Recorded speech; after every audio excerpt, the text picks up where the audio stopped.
throw down. Heartbeats racing, can't slow down. Feel the tension, feel the heat. Emotions hitting on repeat. Wrestling win with our inner fight. Hey everybody, what's going on? Hope you've been well.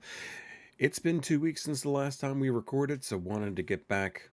And I took a break. When you've been doing this for 10 episodes, sometimes you gotta step away, right? No, I just there wasn't a lot to say, and then a couple things got in the way. I will say I've talked about it several times that I've been kind of reorganizing and redoing some of the rooms, and I finally started to do that. So that really consumed the last couple of weekends where I just had crap and stuff everywhere, and I still do. It's Memorial Day weekend, so I really honestly I plan on finishing everything. So I'm excited for that, and I'm also excited for a really strong weekend of wrestling. And one of the other reasons too that I kind of took a second was I noticed in listening and just thinking back to some of the previous episodes recently, extremely negative.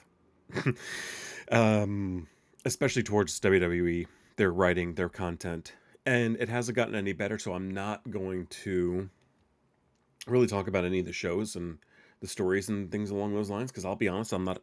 I've watched, but haven't really kind of kept up with WWE as far as like detail storyline.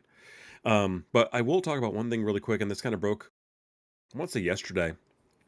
It was either Fightful or somebody else had broken the news coming out of directly from a source in New Orleans. But unfortunately, it looks like the WrestleMania that was planned for 2026 in New Orleans is no longer going to take place there. I think they're going to get subsequent pay-per-views and maybe some other shows. I know they're slated to get, I guess, was it Money in the Bank next year? But that is a bummer, especially. And I wasn't thinking about this, but I was listening to another podcast too, because when you think about it, and like I said, I didn't think so. I'll give Russell Talk the credit here. I didn't even think about this, but um, when you think about WrestleMania, the first thing obviously that comes to mind is WWE. But there are so many promotions and conventions and other companies that plan, a great deal of their year around wherever that location is going to be to drive, visibility to their brand, get different exposure, meet new faces, things along those lines. And a lot of that stuff has to be booked in many cases, for the most part, like a very much a year in advance. For example, I think, I've been to a couple of them and I talked about it previously, but the WrestleCon conventions that take place during WrestleMania weekend, you know, I think they just recently finalized the location for New Orleans. So a lot of this, is kind of upsetting the landscape in a sense from the people who are, invested from a financial standpoint in their own organizations and what this means to them from a weekend standpoint. So I know obviously the great financial success that Las Vegas was this year, the excitement around the town in terms of, atmosphere and just creating a fun sense of excitement. And from everything that I've heard, New Orleans is just as good, if not better, in terms of welcoming and bringing in crowds and things along those lines. But very different. I was thinking back to it too. I can't remember. Obviously, during COVID, it was supposed to be Tampa. They ended up doing it in the Performance Center, and then the next year they did it at where the Buccaneers play. Prior to that, the only back-to-back WrestleMania locations that I can recall was WrestleMania 4 and 5 in Trump Plaza in Atlantic City.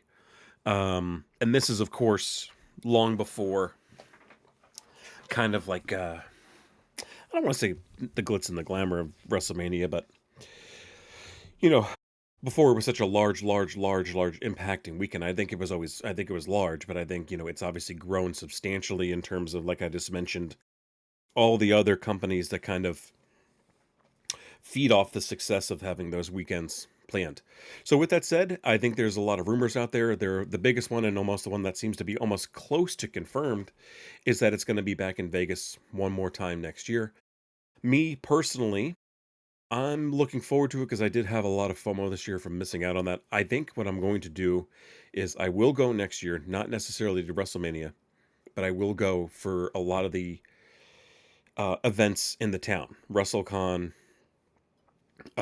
It just seemed like a really fun weekend outside of actually wrestling itself in WrestleMania. I think there's so much to do and so much to see, and it's a typical cheap trip for me because I don't have to spend any money on lodging or accommodations or anything like that. So either way, we'll see. I'm sure they'll announce it relatively quickly because, like I said, some of this stuff does take planning and a lot of work ahead of schedule.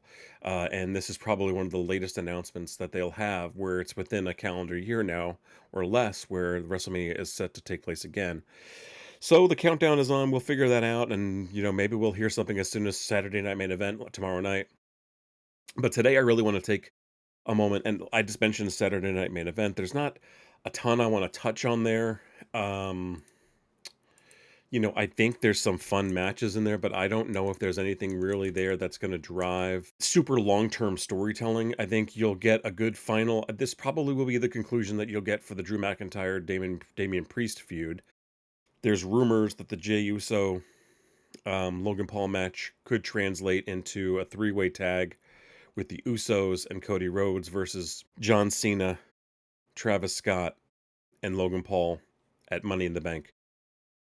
The more you say it out loud, the angrier see. This is why I shouldn't do this. I shouldn't touch on this. So I'm not going to go too deep in this because that would be ridiculous and a waste of a date for John Cena. I understand the R-Truth match. I think that's a fun callback. That's one of the first pay-per-views. I think that's the first. I want to say, wait, was that before WrestleMania or after? I think it was before. No, it was. That was the first pay-per-view I think I went to was Capital Punishment in DC when it was R-Truth versus John Cena. Um, but there's a couple of different matches in there that are going to be interesting. I will watch, obviously, because I think the Sami Zayn CM Punk tag team match against Seth and Braun Breaker will be fun. There should be something maybe that comes out of there. Who knows? But then the Steel Cage match, of course, highlights the night.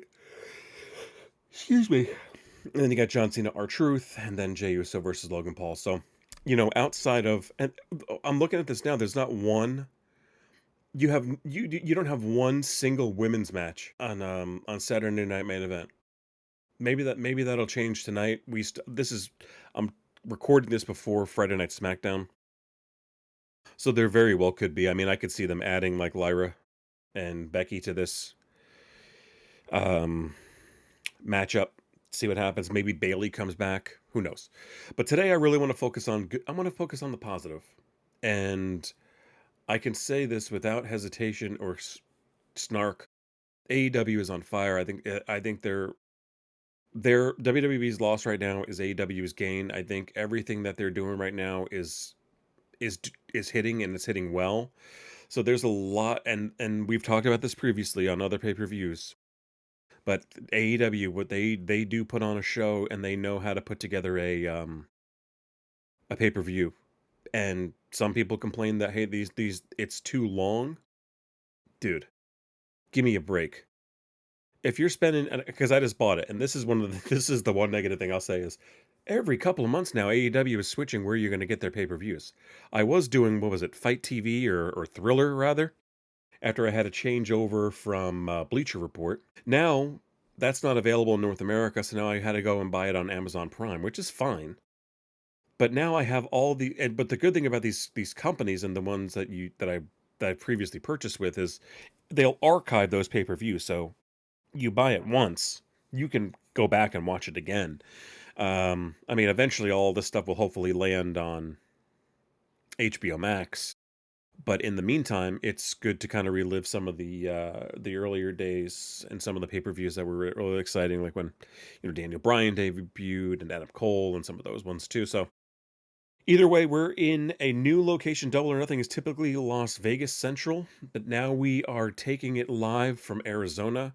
I am a big fan of this. It's going to be in Glendale, Arizona at the Desert Diamond Arena. I don't know the capacity of that venue, but I think it's going to have a great crowd. It's going to be a smaller venue, which I think that's necessary, and I think they have been doing it extremely well in some of these, smaller areas too. So let's talk through a couple of quick things. Um, The buy-in match that I see so far is Megan Bayne, Penelope Ford versus Anna Jay and Harley Cameron. I think this has been fun. They've had a few different matches, or at least singles matches, between the four of these folks, these gals, over the last couple of weeks.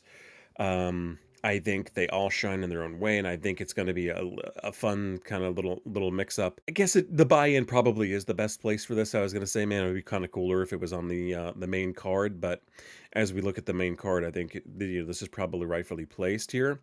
One match that I think will be a banger, but is probably one that should also probably be on the buy-in, because I don't understand the dynamic or the long-term need for it, is I guess they're calling themselves, I guess I thought they were Undisputed, and now they're called the Paragon, which is Adam Cole and Kyle O'Reilly, and who's the other dude?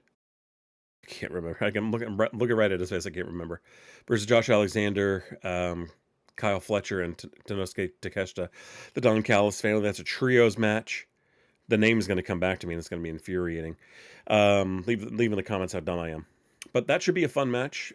Cole is obviously the TBS champion, or TNT champion. And then let's see here. Another match that should be very interesting. Just when we thought he was retired by Daniel Bryan, Nigel McGuinness is back. And this time he's teaming up with Daniel Garcia to take off against FTR with Stokely Hathaway in their corner. This should be an interesting match. I think Nigel's terrific. I think all these guys are great. So that should be a fun one as well. Then you have a stretch. Some of these I'm going quickly through because I really don't. I mean, it is what it is. I think they'll be good matches, but I'm not truly invested in any of the participants in any particular way. Then you have a stretcher match between Mark Briscoe and Ricochet. Say what you want about Ricochet. I think he's done a really great job since he's come in to AEW. I know he talks a lot of crap online, trashes WWE every once in a while, which is honestly truly not necessary at this particular point. I think he made the right decision, and he's on TV every single week. I think he's doing a great job. He's very annoying, but I think he's supposed to be.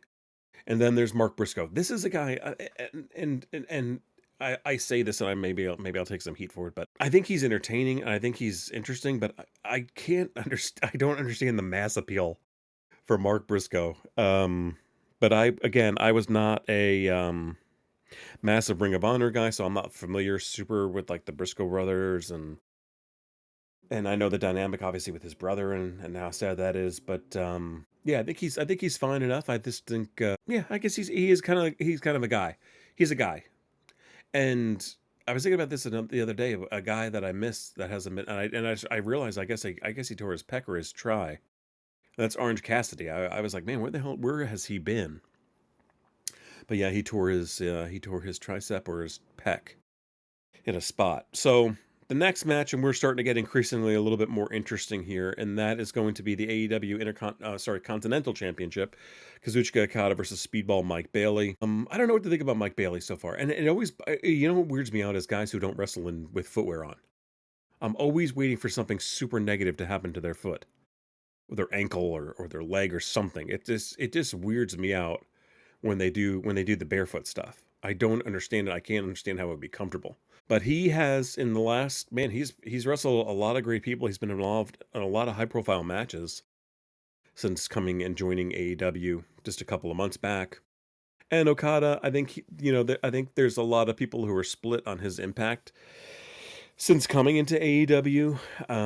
I think it's been super mixed. I think when he joined, if you think back, this was when essentially what the Death Riders are doing, or taking over AEW, blah blah blah blah. It kind of slowed down to an extent to that angle, but the Elite were doing that in a larger scale. They obviously they had Spike Pile driven Tony Khan right before the NFL draft. Kata comes out. I think they eliminated Kenny. I haven't seen or heard of Jack Perry Jungle Boy in months. I wonder what's going on with him. I don't think he's injured either. But they say obviously like Okada's been kind of played for a fool in terms of like just comedy spots, different things like that. He has had some different quality matches, but I think everything right now is leading up to All In or All Out in Texas, him and Kenny Omega going one-on-one again, and probably hopefully just to to unite those two titles, because the Continental and the, what is it? You got the International belt. It is confusing, the difference between the two of these belts. But that is the Continental Championship.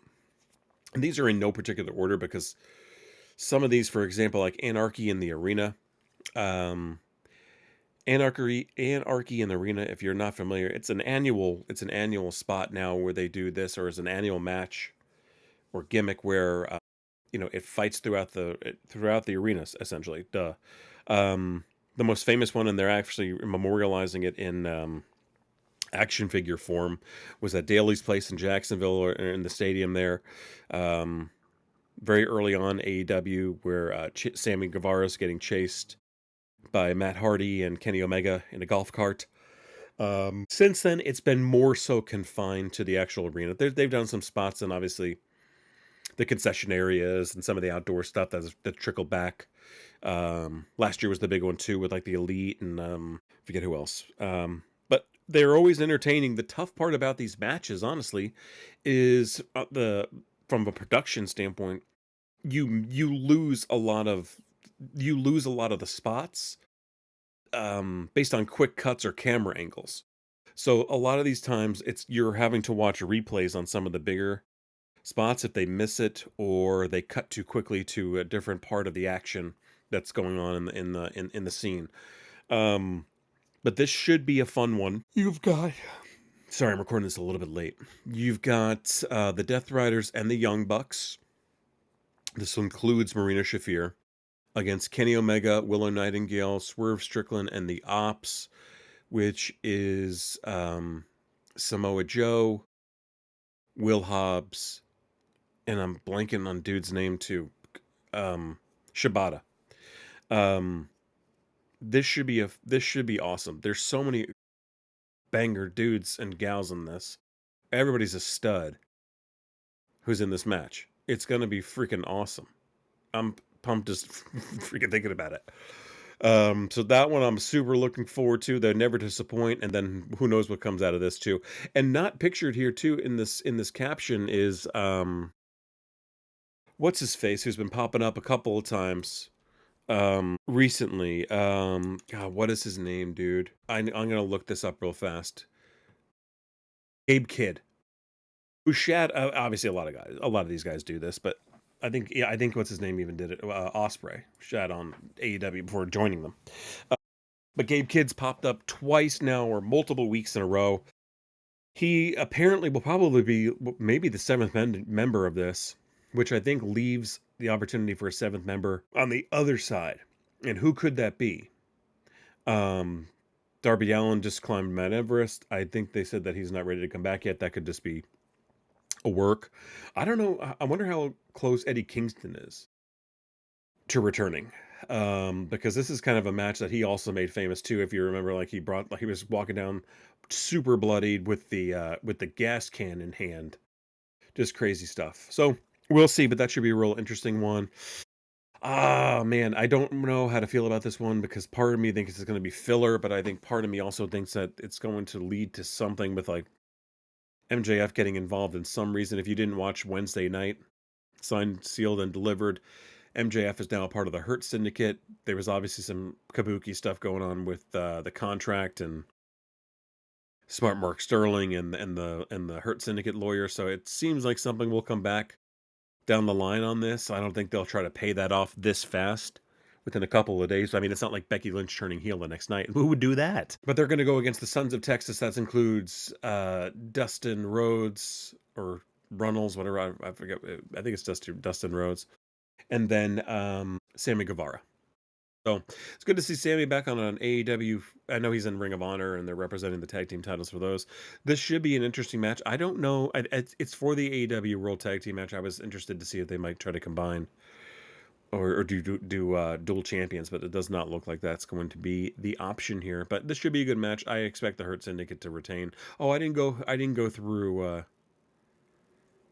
winners and losers, and I don't think I will for most of these, because some of them I don't, especially some of the lower card ones, I don't have any idea. I think Okada will retain. I think they'll it's a stretcher match with Mark Briscoe and Ricochet. Ricochet has done really well embarrassing himself on purpose, and playing this side of him a little bit better. I can see him losing this, but I can also see them putting Briscoe, because both of these guys I think would be selfless to lose something like that. And then I think something will happen where FTR will win that match with Nigel and Daniel Garcia. I think some type of interference, or maybe Edge comes back. I'm going to call him Edge. I don't care. Maybe he comes back and interferes or gets involved in some form or fashion. But let's move on to the three hot matches for me. I mean, the number one of them, not the number one for me. Excited for Anarchy in the Arena, but I'm really excited for these next three. Um, you have the AEW Women's World Championship on the line. Mina Shirakawa, officially All Elite, just joined up officially this week.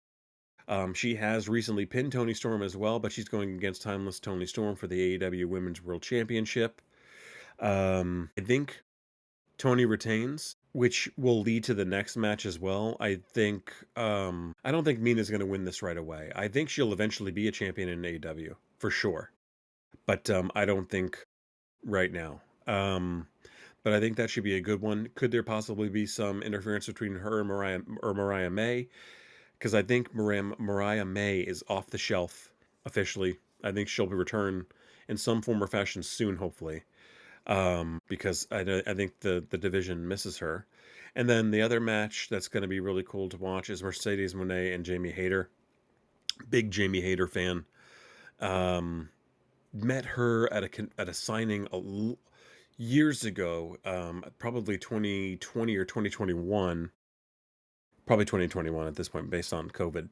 But up in New Jersey at a signing, and man, real small, real tiny lady back then, real small.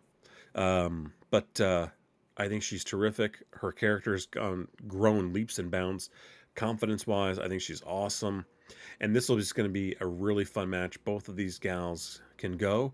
I think Mercedes wins this because I think the cool draw for this is I think whoever wins this will face. I think it's going to be champion versus champion at All Out. I think that's the match that they're gearing up for, and that's the direction they would want to go. So I think that's what's going to happen in this particular case. And then the last match, and arguably, I think probably going to be the what is it called? The main event. Duh. The main event will be Will Ospreay. These are both the Owen Hart tournament finales, by the way. The one I just spoke about was Mercedes and Jamie. That's on the women's side, and then this is the men's tournament final, and it's Hangman versus Will Ospreay. This one is an absolute 100% complete toss-up to me. I can see from a storytelling standpoint the redemption side of Hangman Page over the last 2 years, year and a half. Everything he's gone through with Swerve. I can also see someone try to get in the mix and interfere in some form or fashion for these guys. I don't know. I know these tournaments are typically pretty. I want to say for the most part relatively clean. In terms of like outside interference for the most part. I can't think of anything from the past because I think they're supposed to be just them, and I think they're quick to it wards off shenanigans, but there could definitely be some type of outside interference or run in here. Something has to happen during this pay-per-view. Something always does. But that should be interesting, and that's going to be an awesome match. I don't know if I've ever seen these two guys go head to head before. But they did a really great job on Wednesday night, cut a pretty sick promo between the two of them. Is it Ospreay's time now? Do they hold him for something overseas? If I'm thinking about, the rest of the year, what do we got? Let's see what we got coming up, because this to me will dictate what happens kind of for the rest of the year. Sorry, give me a moment here. Okay, so let's see here. January, February, March. Dynasty, blah, blah, blah, blah. Double or Nothing. Cool. Double or Nothing this weekend. And then we got All In, Texas, Saturday, July 12th. And then we got Forbidden Door in London, England. Now, this to me because sometimes they'll still have AEW versus AEW on these promotions or these forbidden or the forbidden doors. It does not always have to necessarily be crossover matches, but for the most part it is. But a lot of times there are, like, the three-way matches and stuff like that, where multiple companies are represented, but some are within obviously the same company. So that could be an opportunity, because that's London, England, the O2 Arena on August 24th. So that could be where he wins the title versus All in Texas. We'll see. I think there's a lot to kind of chew on here. Full Gear, the city's not announced for that yet. World's End, that city hasn't been announced just yet either. And then All In. All In is also in Wembley Stadium. So there's a lot of potential options here. I would see him more so winning it overseas. I think that would be talk about Will Ospreay specifically. I think that would be a more entertaining situation. So, with that said, very excited. I think it should be fun. Like I said, it's going to be a good long weekend of wrestling. And again, we have wrestling tonight. We have SmackDown. I've seen the card so far. Doesn't look like there's anything wild.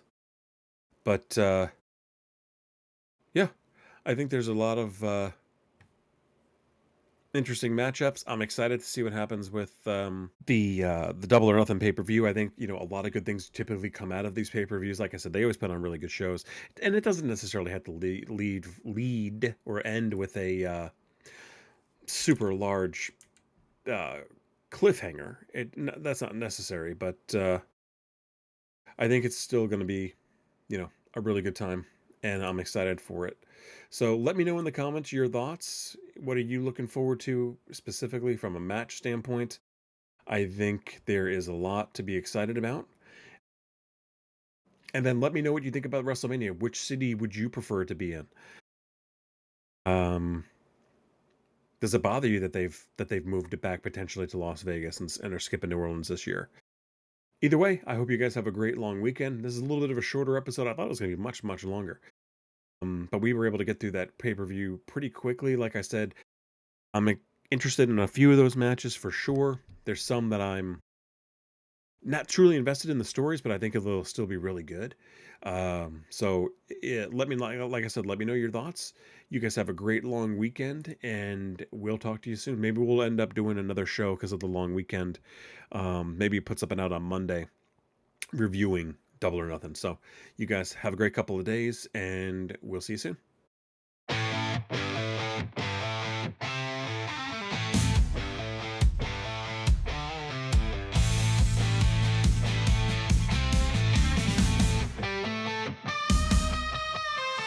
Out in the ring where we throw down, heartbeats racing, can't slow down. Feel the tension, feel the heat, emotions hitting on repeat. Wrestling win with our inner fight. In the spotlight every night. Voices shout and bodies clash. In this world emotions crash.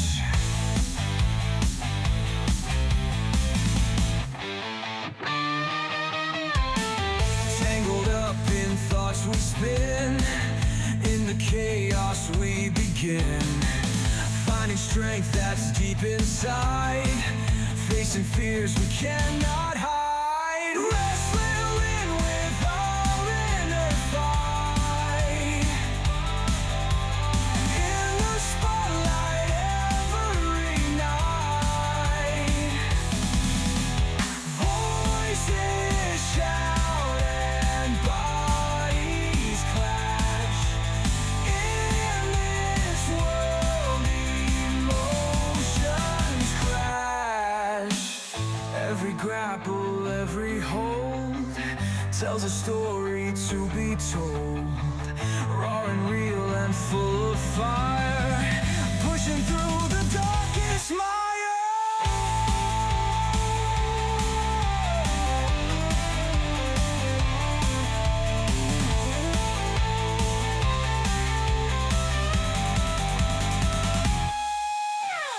wrestling with our inner fight. In the spotlight